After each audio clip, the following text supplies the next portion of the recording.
আপনার স্ত্রী আপনার শ্বশুর শাশুড়ির সঙ্গে কি সঠিক ব্যবহার করে, সঠিক আচরণ করে, ভালো ব্যবহার করে, ঠিক মতো কি কথা বলে, কল কি দেয়, ভালো মতো কি কথা বলে, আপনার স্ত্রীর কাছে শিখেন।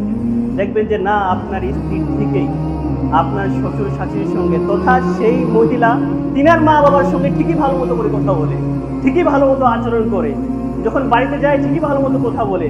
কিন্তু আপনি একটা পুরুষ, আপনি পুরুষ হওয়ার সত্ত্বেও আপনার পিতামাতার সঙ্গে ভালো কথা নেই, ভালো মতো করে ঠিক মতো ব্যবহার নেই। তো আপনি আপনার বউকে দেখে এখন শিখেন, আপনার বউ কোথায়, আপনি কোথায়? আপনার বউ তো ঠিকই তার বাবা মার সঙ্গে ভালো করে কথা বলে, কিন্তু আপনি তো আপনার বাবা মার সঙ্গে ভালো করে কথা বলেন না। আপনার বউয়ের জন্য আপনার বাবা মাকে আপনি ত্যাগ করে দিচ্ছেন, আপনার বউয়ের জন্য আপনার বাবা মাকে আপনি ছুড়ে ফেলছেন। কিন্তু এই বাবা মাকে যে আপনার বাল্যকালে লালন পালন করেছে, এই বাবা মাকে কোনো গুরুত্ব নেই। এই বাবা মা আপনাকে যে বাল্যকালে লালন পালন করেছে, কোনো গুরুত্ব আছে? একটা মাকে জিজ্ঞেস করবেন, একটা সন্তান যখন পেটে আসে, একটা বাচ্চা যখন পেটে আসে, যখন প্রেগনেন্ট থাকে, কতটা কষ্ট করে একটা মা